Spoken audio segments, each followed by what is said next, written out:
Hi, I'm Josh Cadillac, and welcome to my podcast, Know Your Shit. I've been blessed to see great success, as well as seeing the bottom up close and personal in 2008. And if there's one lesson I've learned, is that if you want to have success and differentiate yourself from everyone else out there, you need to know your shit. As a successful real estate and crypto investor and an educator, it drives me insane that people do not immerse themselves in their craft. Everyone is so busy advertising and testing new sales techniques, they forget the most important thing, the product. Here I want to talk to the folks that got this right, the most successful people in the world in every industry. Bring them to you and find out what they learned in their business that made it great. When you listen to my podcast, you will know for sure that the topics and experts we have on have one thing in common. They know their shit. Hello, everybody, and welcome to the Know Your Shit podcast, where our knowledge and pride in what we do drives us to be excellent. My name is Josh Cadillac, and I will once again be in the driver's seat for today's show as we try to show you how to stop doing just deals and start closing customers for life. We have a great show for you, and the reason why it's going to be a great show today is we have a special guest. We have my brother, Tim Cadillac. Thanks for coming, bro. Just really happy to be here. So proud of you, by the way, today. I mean, you got your second commercial Realtor of the Year award from the largest association in the U.S. I'm gonna backseat drive for a second here. I'm gonna ask you, as someone who's known you for a long time and known what you came from. I mean, you entered real estate basically in 2008, the year everybody wanted to be in real estate, and I also knew that you hated being in front of people for most of your life, and now somehow this happened. Can you say a little bit about that journey? Yeah, God has a sense of humor, I guess. I think that's the big takeaway from this. Things that I said that I would never do. This is honestly the great humbling factor, I think, of this was just how little I knew myself, even though I thought I knew myself so well. I was sure that I never wanted to write things. I never wanted to get up in front of people and speak. And now getting up in front of people and trying to help folks and trying to give them a message that maybe makes their journey a little easier than mine had to be is really something that's a passion, and it really makes my life better. So I'm grateful for it, and I'm grateful I finally figured out what I was supposed to be doing all this time when I was sure it should have been something else. So yeah, that's good, and still doing a lot of the other things as well that I've always done, but that has been one thing that was a surprise. And two Speaker of the Year awards later, and a lot of other cool accolades that have come along. Just I guess it shows that I have no idea what the heck I'm talking about when I talk about what I think I'm supposed to be doing. Sometimes it's good to be wrong. Yeah, no, this is one of those times. Totally. So I think folks, at least most of the folks here, know that what I do. I mean, I speak professionally on real estate negotiation, a lot of this stuff. But why don't you tell everybody what it is that you do, bro?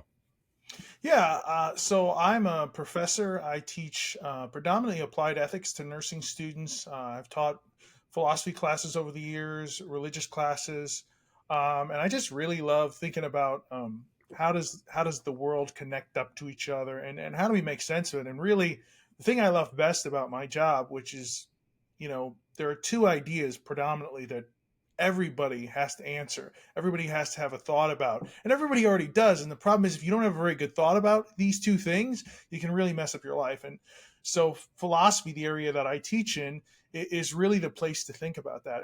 And those two things are, what is love and what is happiness? And if you get those two things wrong, you can mess up your life. And there's reasons to think that maybe we're not thinking through those ideas very well right now, because, hey, when we look at the mental health numbers, they're pretty bad, right? And they're not getting any better, certainly after the pandemic. So that's a ding against happiness. And then, certainly the divorce rates and a lot of relational strife that exists right now lead us to question, well, maybe we don't have the best idea of love. And so philosophy kind of gets this really bad rap that the rubber doesn't meet the road, but actually it kind of does. There's some philosophy that doesn't, but there's an awful lot of it that can really change your life. And I know, for you and me, right? I mean, you said how integral some of the stuff that you saw me working with in ethics was to how it really complemented some of the stuff that you were doing as far as your speaking career. Because what were we talking about? How to succeed, how to be excellent, how to be happy. And so that's a little bit of what I do. Hmm. No, good stuff. And I mean, it really does cross pollinate because it's the study of how to get this whole thing that we're doing right, and that's I think what everybody wants to kind of do, but they want to take it from their perspective right now as opposed to looking at a perspective of their life on the whole, like the whole picture of what this thing's going to look like when they're done with their run. You know, is this something that I can be proud of? And that context, that I don't know, that stepping out of yourself, looking down at what you're doing and saying, hey, with any perspective, does this make any sense? I think that there's just such an encouraging of just doing what feels good in the moment, doing the immediate thing, and worrying about the consequences later. And to what you spoke about, the mental health issues. I mean, the fact that we have the highest amount of depression and loneliness that we've ever had. Psychologists say this is the loneliest generation of Americans that's ever existed and the most depressed. And so this means that whatever we're doing, we got to be doing something wrong. There's got to be a better way. Because I mean, we all, every new generation thinks they're doing it better than the one before them.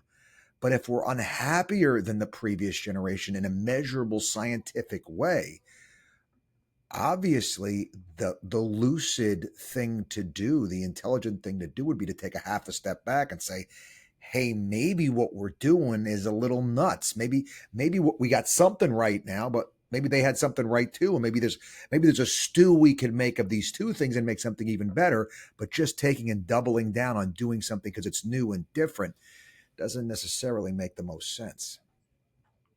Yeah, I mean, when you look at, for instance, I saw a headline just yesterday, I think it was, that 50% of Gen Z is obsessed with being wealthy.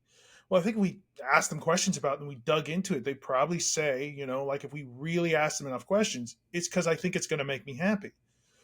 Well, I mean, if we kind of objectively looked at it and just said, okay, if we were going to do a sociological study on is this going to make me happy or not, right? Like we could find wealthy people who are happy, we could find very poor people who are happy. And it's the wealth doesn't necessarily seem to make the difference. It's not a bad thing. And so one of the things that I've come to recently, especially through some hard times that I've gone to, is uh, it is one sure way to make yourself unhappy is to constantly be thinking that I'll be happy if or I'll be happy when. And I think both of those are mistakes because what you're really telling yourself, there's a subtext there that I'm not happy now, right? Something's wrong now. And the reality is, you already have within you all the potentials that to be the best version of yourself. And the only way you're going to get there is by walking forward uh, into them and working towards them, right? Actively improving yourself. And one way to be miserable is to only focus on that goal rather than there's a book called Mastery. I can't remember the author, and he talks about, like you're working out in the gym. I think this guy was a world class martial artist in addition to being a journalist. And he says, you hit that day when you plateau in the gym and you're frustrated. And he says, don't get frustrated because you know what? That is a necessary step on your journey.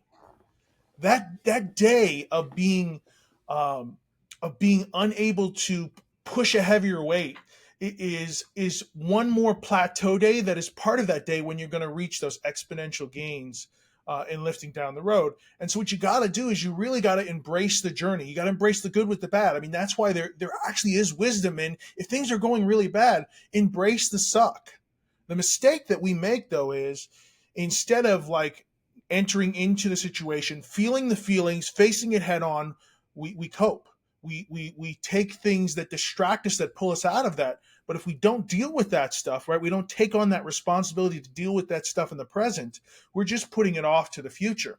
And when that stuff piles up, all of a sudden you look up one day and it's like really hard to find happiness again.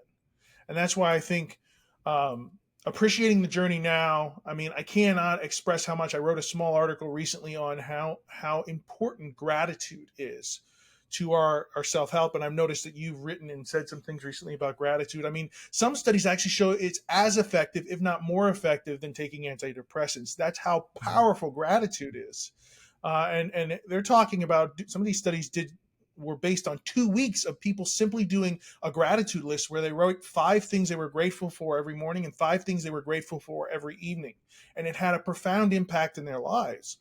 Now, that's a lot easier than going to a gym or going through the hassle per se of getting medication, although certainly that is the appropriate thing to do and those who need it should, right? But if you could do something small that would make your life appreciably better, and there's lots of data to prove that, then I would say gratitude would be one way. And all of this is looking at life as this journey. You're on this journey, and you can either be upset until you get to the end when you feel like you'll finally be happy, and now you're 60, 70 years in and you've been unhappy the whole time, or you can enjoy the ride. And it's your choice. The only thing you lose is your opportunity to be happy for many, many years. But no, I totally agree. Actually, there's a story that I heard. There's two stories that I heard recently. One that I experienced and one that I heard about. One story is about a little kid recently who has just about everything. And it was Christmas time, and what they really wanted was an electric guitar. And uh, the electric guitar, the parents took and hid the electric guitar and acted like it wasn't coming.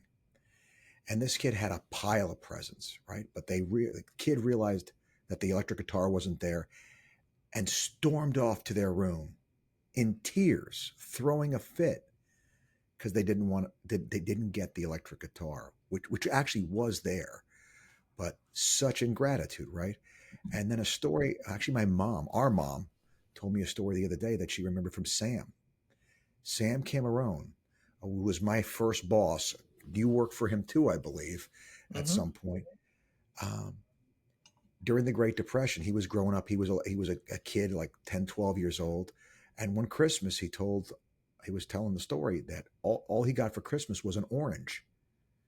And he was so happy to get the orange because he loved oranges, and they were so, it was such a, a delicacy, such an audacious purchase to take and spend money on an orange when they were just barely able to survive.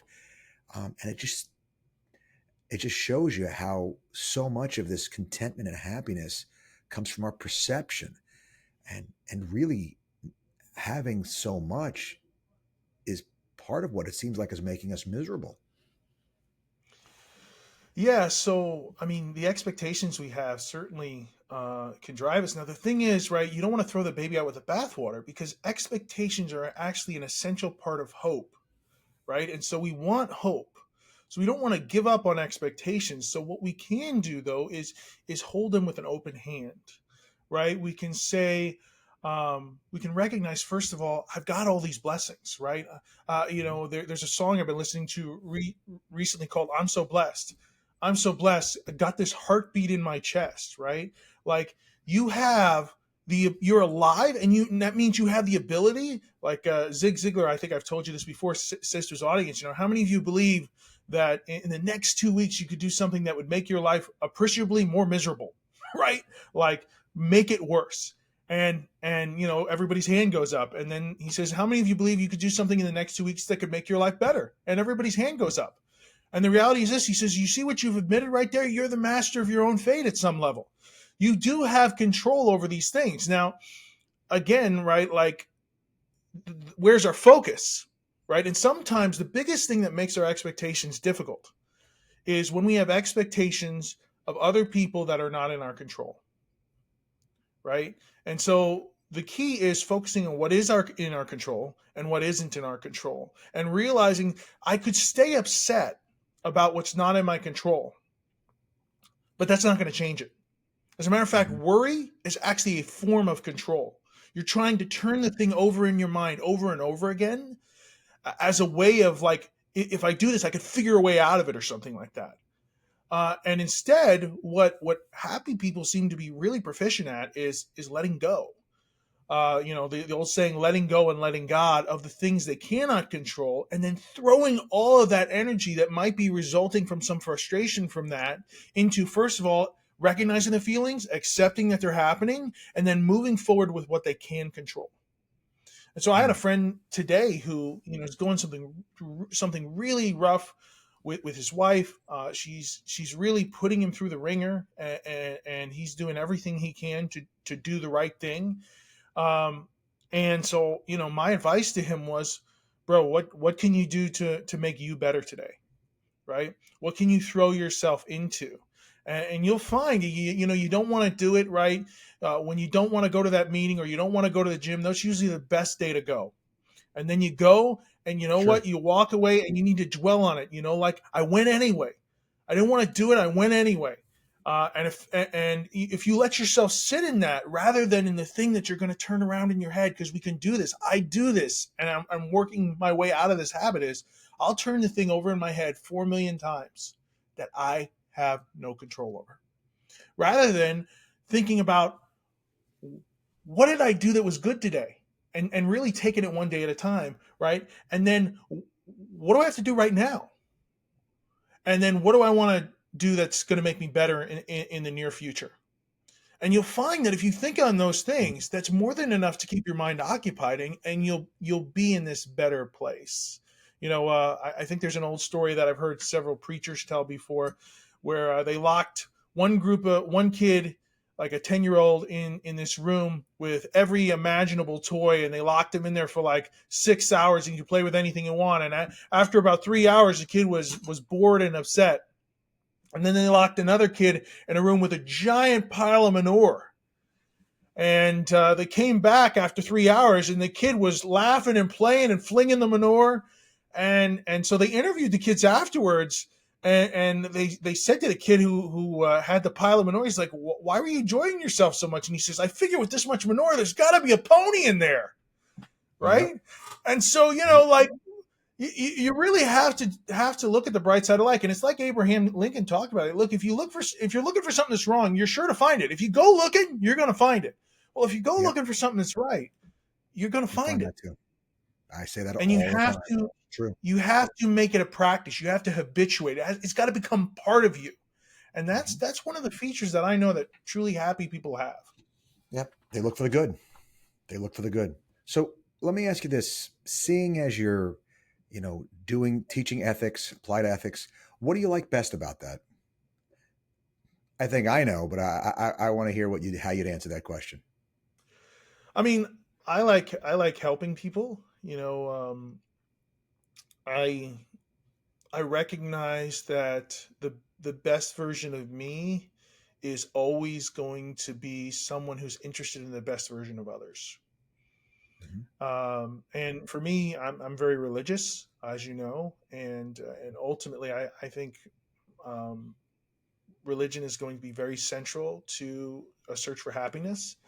And for me, doing what I'm made for, right, is going to be a real key central feature. Actually, that is what I think is the core of morality. Everybody looks at morality like it's like these rigid rules of right and wrong, and I actually would say no. It's proper instructions for how to use yourself well, how to get better at being human. And you know, for the last 200 years or so, because of this guy Kant, people have thought morality is kind of like a straitjacket. It keeps me from doing what I want to do, right?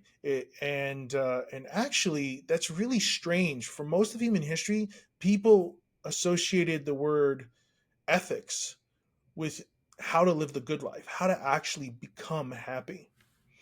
And so I have found that students are able to appreciate this, able to appreciate sort of going back and taking this bigger picture of life. It certainly doesn't replace becoming an expert in your field and doing the specific things that you're designed to do. Maybe other people aren't, but it is helpful to I mean, I think it's become very popular in the leadership world now to say, "What's your why?"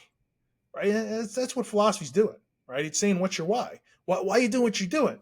I mean, you can answer the question. Pop, he loved the answer. Well, we've been doing it that way for 30 years. Well, that's not necessarily a good reason to do it. Just like we're asking the question, hey, maybe just because everybody and their brother is looking at happiness this way, it's not. I mean, for instance, like I talked about happiness, but when I talk about love, I mean, love can really hurt when it goes wrong. And when I ask students, like, and sometimes I've had classes of over 100 students sometimes in one class, and I'll say, okay, how many of you have read a book on what love is, like the definition? How many of you have read an article?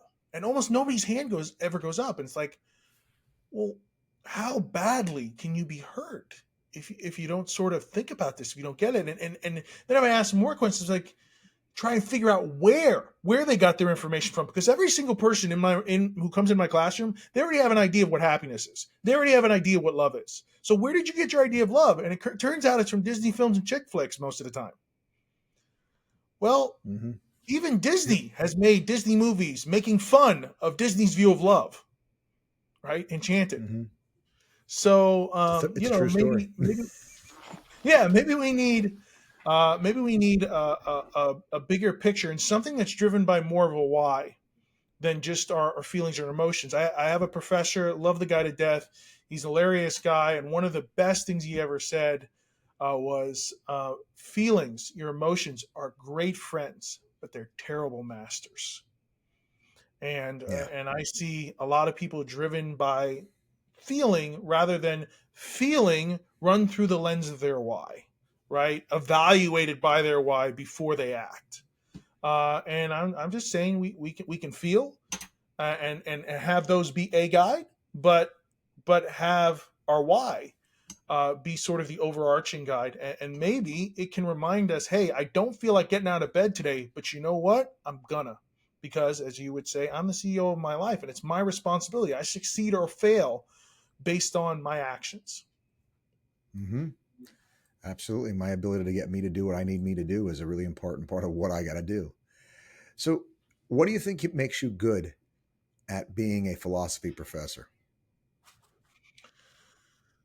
Um, well, probably the biggest thing. I mean, philosophy, right? It literally means, it's from the Greek. It means the study of wisdom or the love of wisdom. And really, wisdom's aimed at one thing. It's getting at what's true. Because, and here's why it matters so much. I mean, you hear people talk about this idea of your truth or whatever.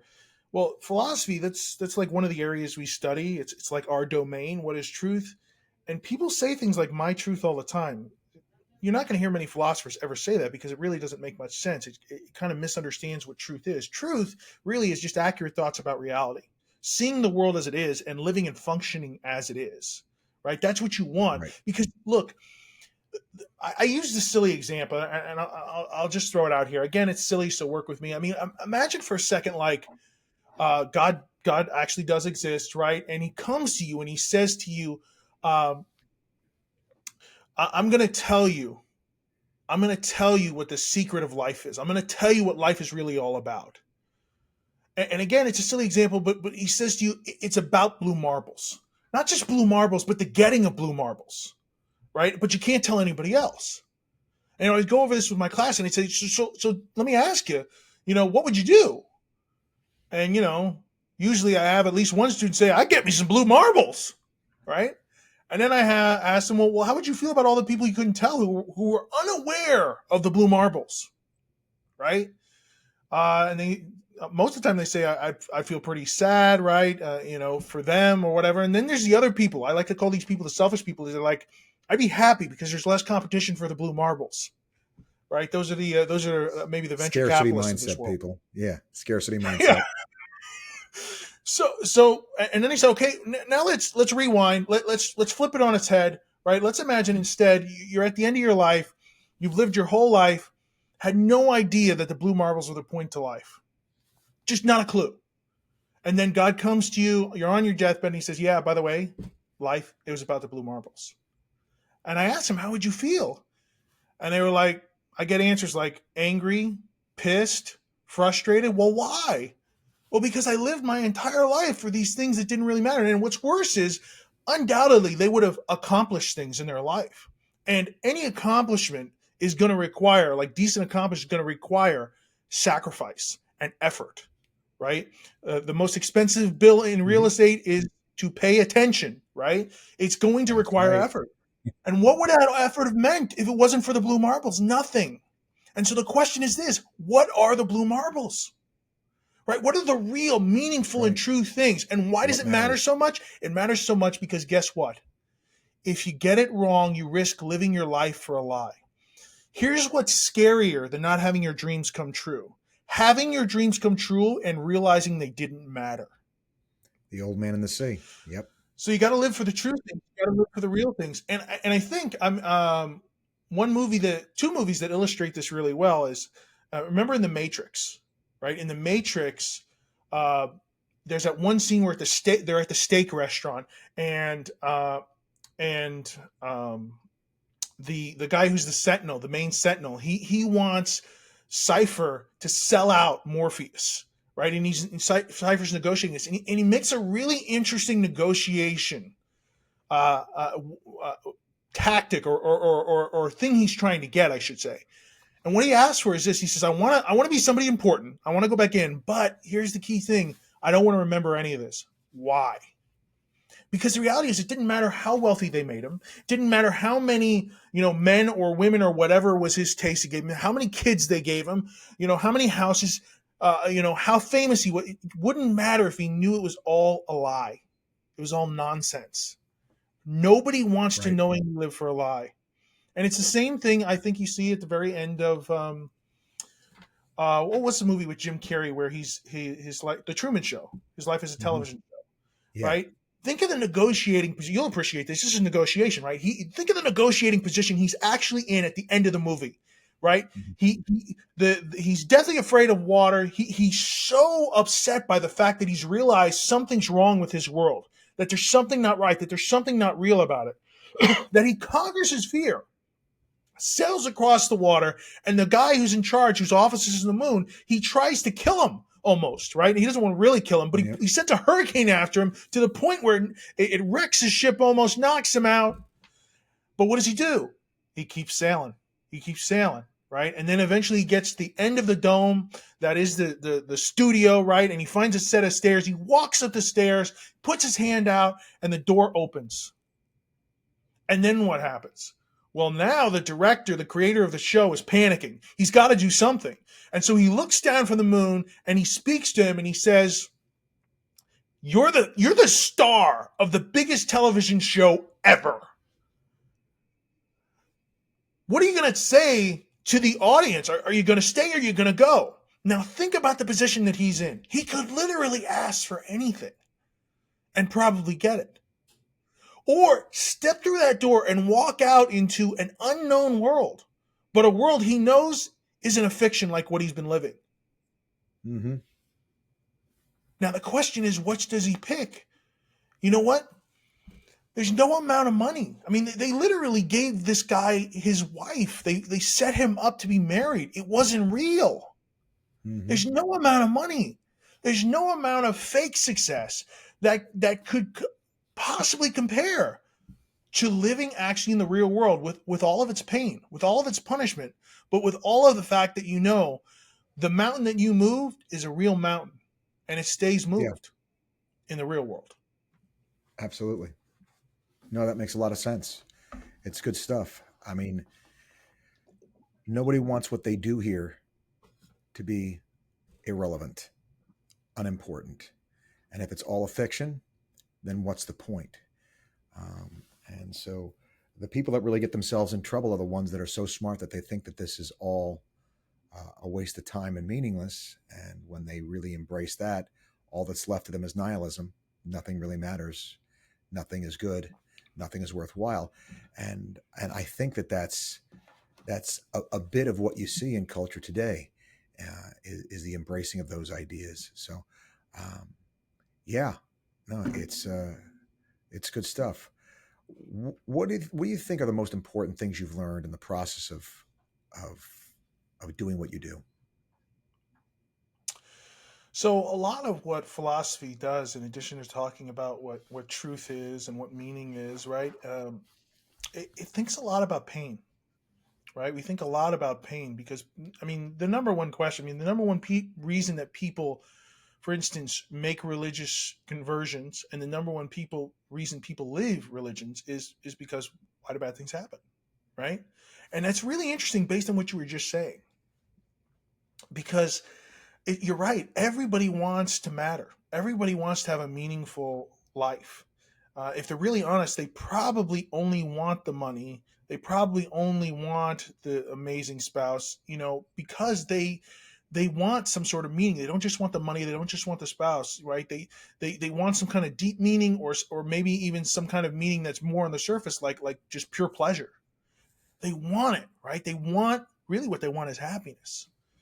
And so uh, it's really interesting that when we, for those people who you're talking about who think that nothing really matters, right? How did they get to that conclusion? That's what I want to ask them. And if it's a result of some kind of trauma, some kind of pain they've experienced, most people when they experience pain, regardless of their culture, the first question they ask is, why? That's really strange, because it's like our default is to think that there should be meaning to the universe. C.S. Lewis famously said, "Look, if the universe never had any meaning, we shouldn't have figured it out because we wouldn't even know to ask." Right? He says it's like trying to explain to somebody who lives in a world without any light and with no eyes what light is. Like there would be no context to even understand it. And yet, the first place people tend to go in their darkest moments is why? As if there is a point, as if there is a meaning to life. And for me, one of the things that's really been helpful is this. I know it's very popular. It's overwhelmingly popular in the United States, especially in the Western world, to assume that there is no meaning besides the meaning you create in your own life. And I want to suggest that is not really the best way to go through life. And also, by the way, historically, it has not have been what people have understood to be the case. Rather, the world has a story, right? And we are part of that story.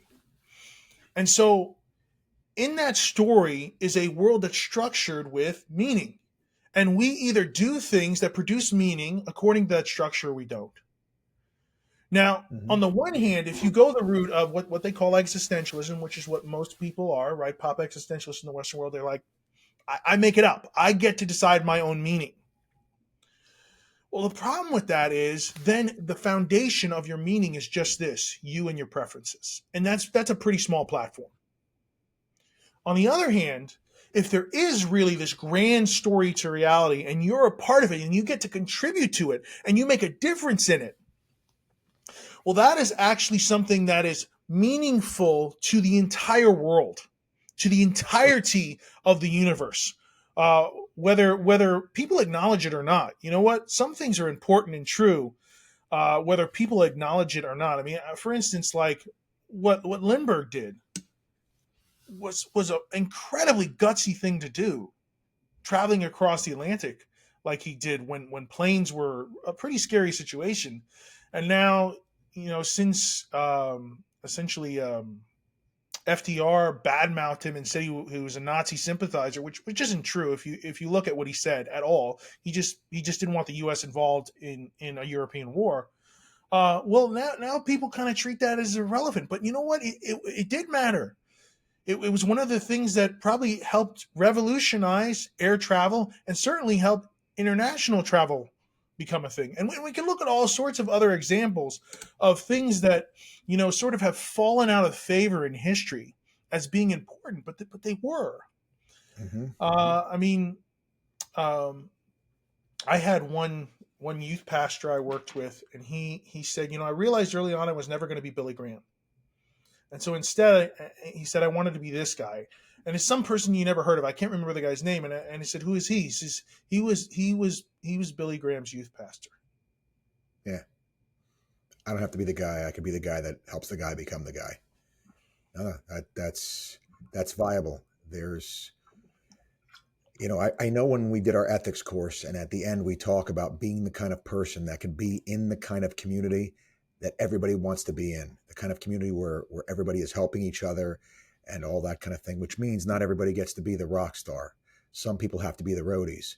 But if what you're made to do and you're built to do is be the best roadie that's out there, well, then you're never going to you're never going to see what you're capable of unless you start slinging that equipment around and getting that show set up, right? I mean, that's what you're here to do. That's what you're best at.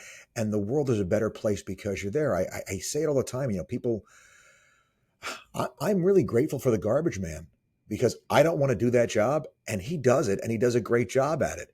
And I'm grateful that somebody is there to do that and is willing to do that. I mean, I'm grateful it's also not me that I don't have to do that. But without him, it would be much harder for me to do what it is that I do. And so I try to take the piece of the puzzle that's my piece of the puzzle and do the best with it that I can. And so, yeah, no, I think that there's a lot to that. So let me ask you this: what is the thing you're most proud of that you've accomplished in your work? It's funny. Actually, I think the thing that first comes to mind. It's also funny. I don't actually think about this. I'm actually like a lot of the advice I'm giving you is things that I have found that I need to work on. Right. So I'm talking to myself as I'm talking to you, but like I don't. Totally. I do a pretty bad job of actively thinking about like what I do well. Mhm. But early on in my teaching career, I actually was the head of a department at a high school teaching kind of religion and philosophy. And if you've never been a first year teacher, I've done a lot of things. Let me tell you, it's the hardest thing you're ever going to do. I mean, 60, 80 hours a week minimum, and then of course you get rewarded with very terrible pay. So that's always fun. But like I created this course. So the senior year, the students already had a dual enrollment course, and so the the junior year, I was able to make that course dual enrollment as well. And what I recognized was that rarely do students leave from junior to senior year.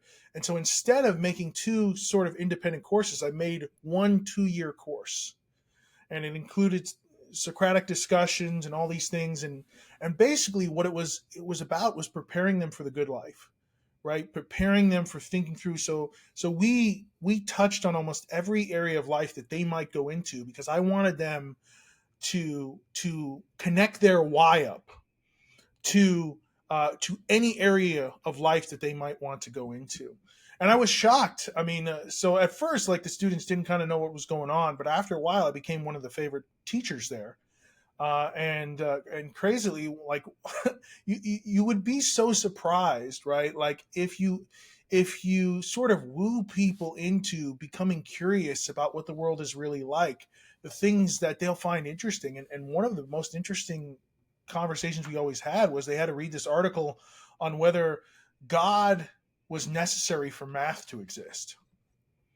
And these Mhm. are 11th and 12th graders, and they would really, really get into this conversation. But I wouldn't do that on day one, right? This was after the conversation peaked.